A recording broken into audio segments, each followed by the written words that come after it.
Hey guys, Frank here from tinyplasticspaceman.com to do part 1 of the complete and full review of the Badger Xtreme Patriot 105. This first part is going to be all about disassembling the airbrush and just a quick overview of the unboxing. Please check out the link that's on the screen at the moment. And then the next video will be the complete full use of the Xtreme Patriot 105 compared to the standard Patriot 105. So thanks for watching. Please watch the whole video and be sure to check out the following video as well. To carry on the review of the Badger Xtreme Patriot 105, this time as you can see, we're in well, a very small part of the workspace. I've zoomed in quite a lot so you don't see a horrible mess that's just off camera. But here we are anyway, and we've got, again, the box that's got the 105 Patriot. Now, I've watched a couple of the other unboxing and the initial review videos.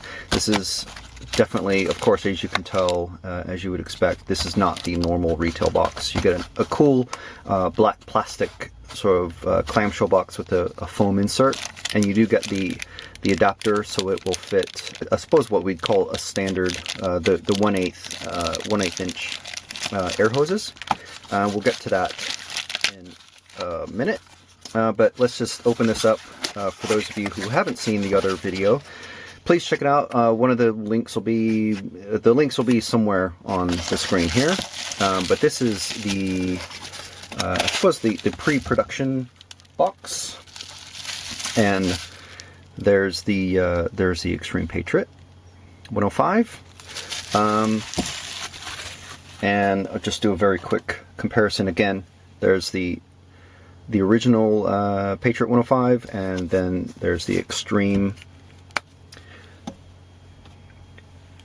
So you can see the difference there.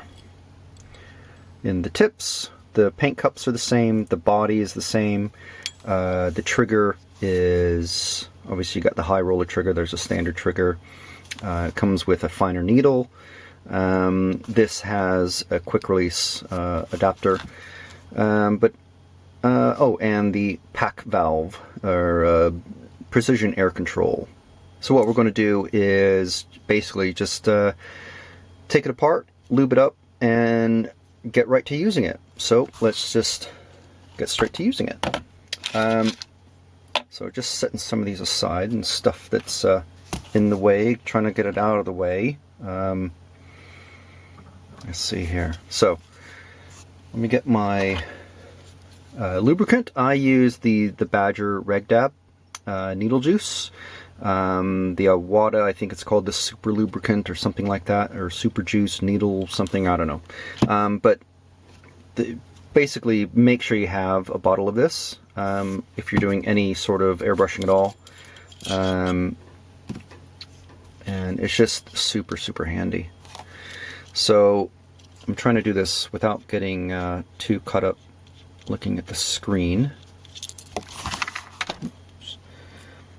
Make sure you almost dropped the nozzle there. Sorry for shaking the camera.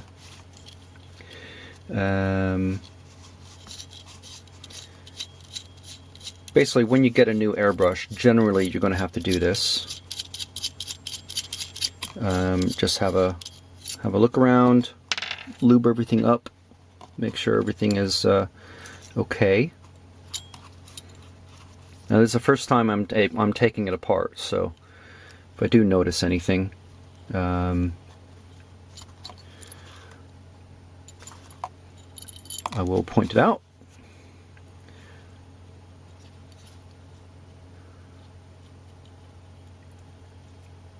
I'm just looking how that PAC valve works. Now I'll try to find an illustration somewhere online of the parts of an airbrush and how it works. But basically, inside here you have that's your paint cup, and this it sort of extends around the outside of this. If you imagine this is sort of a double wall tube, the body of the airbrush, in this section at least, and that the needle comes through the middle here, while the air is coming out of this hole here. And you've got your nozzle, and then your nozzle surround. So all your paint is mixing in this sort of open area between the nozzle and the inside of this piece here, which you can see all the holes. And that's where your paint is mixing and atomizing, and then it's sprayed out. So that's why it's called an internal mix airbrush. So this PAC valve, you can see right through that hole that you can see there. That's where the needle, which is this, it comes all the way from the back to the front of the airbrush. And this PAC valve, it lowers the airflow coming out of this hole here.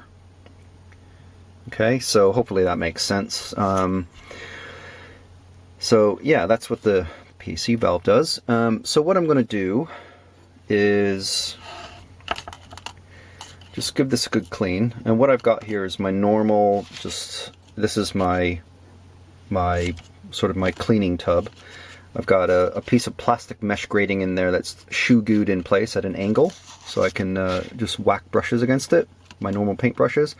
But I have, and this is kind of, I don't know, it's not a trade secret, I tell everyone that about this, but I've got just an old toothbrush. I've cut the bristles down.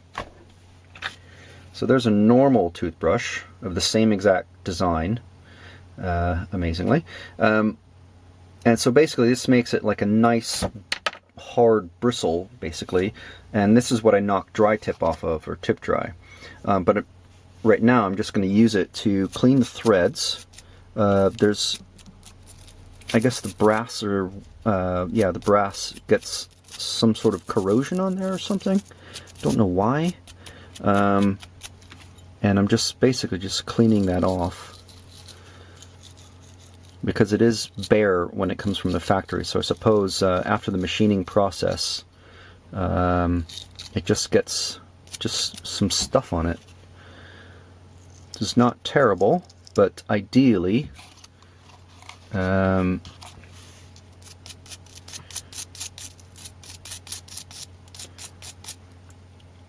so we're just knocking that corrosion off. Now it is a bit wet, so what I'm going to do is, I've got my quick release here. It's got about 23 psi going through at the moment, and just my good old boy 105, and I'm just going to use that like a mechanic would at a car mechanic's place, and just use that to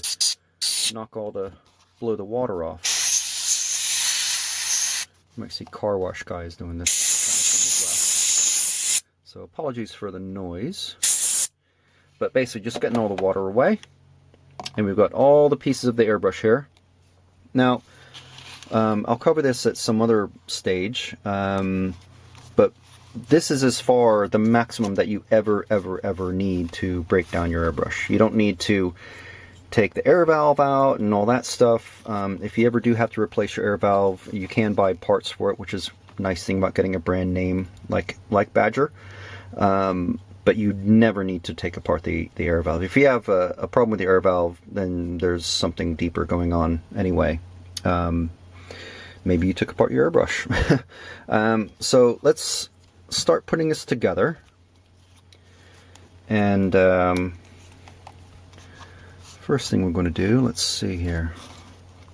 It all goes together just the same way as the 105. So we're getting some lube on this. You can see we're being quite liberal with it. And that's a D shape in there. So you just make sure that this piece here, which should have some lube on it,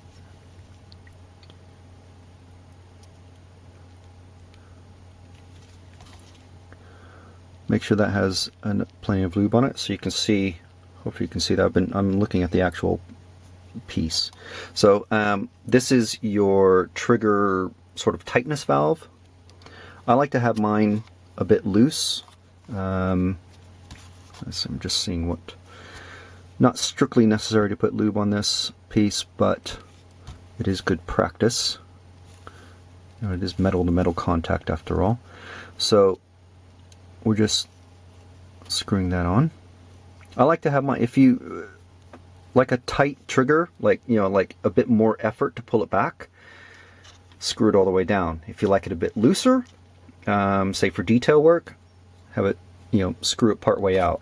Now just for comparison, my general purpose, again, use this for everything, on my normal 105, it's about halfway in. You can see 2 or 3 of the threads there. So that's where I generally like to have it. And you can test that by simply just pulling back on that. So it's sort of a, for me, that's kind of a medium sort of feel. On my chrome, which has a higher trigger than the high roller trigger, it's very loose, it's very light. So this is part of the fine tuning that you can do with any decent airbrush. Now we're going to put the trigger assembly in. I'm not actually sure what this part is called. I will look that up. And we're going to obviously put the lubricant on there and screw that in. This goes screw down all the way, and that's what the knurls on the end are for. And then you adjust the tightness of your trigger. I'm going to leave mine about the same as my 105, just so I have a nice baseline comparison. Okay, so the next thing to go in is this piece. I don't know what it's called, but it's the curved piece that goes behind the trigger. We're going to get some lube behind on the bottom piece that goes into the air valve, and we're going to be quite liberal with it. Of course, I should have put this in beforehand, so I need to, there we go. Because that is a D-shaped portion inside there, I did just need to twist it a little bit. So now I put a lot of lubricant on there because it does pivot metal to metal. And the cool thing about this, I saw in another video, was that you can put that trigger piece and kind of kick it over to the side thanks to this the T-shaped cutout. So you don't have to, I usually struggle on that, and I don't know why, because it never occurred to me to actually use that piece. So you can see I'm putting lots on here on the trigger itself. Now this bottom piece, it's got like a little pointed divot in the very bottom. That's what actually contacts your air valve. The needle goes through the hole in the trigger, and then the sides here actually contact the body. So there's lots of lube on this piece. And also the curved side of the trigger contacts the top of this T-shaped piece. So all of that you have to keep in mind. That's why you need lube on the trigger. So now it's in when you can actually press it down just a bit like that, and then push this piece back in. I hadn't actually tightened that all the way down, and then that will push that forward, and then you can get a gauge of where your trigger is. Now the rest of it, putting some lube on the threads. Now before, with the normal 105, to prevent bubbling after you clean, or you spill some paint comes out at the bottom or out the top and collects around here, you'll get bubbling there, and a lot of people don't like that. They think it's a weakness of the Badger line, but it's not. All you need to do is just put some lubricant on the threads, and that stops the bubbling. Easy. So I put the lubricant and the O-ring that's included on the Xtreme 105, and then we're putting some lube where the nozzle is going to rest, and then just give that a little bit of a twist so it gets nicely coated. And then we've already got threads there, lubricant on those threads. And we're just tightening it finger tight. Don't need to be any more than that. I'm going to see if I can get this very tip off. I can't. The tip, it's replaceable, obviously, because this piece and this piece are identical except for the color. And then the very nozzle tip, or I can't remember what it's called, but the very tip of it, you can swap those over from one to the other. Now you can take that off.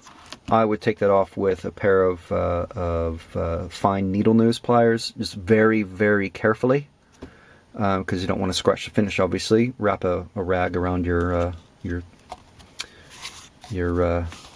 pliers or the piece. Sometimes they do come a bit tight from the factory, not a problem. Putting some lube on there. That's the needle chuck.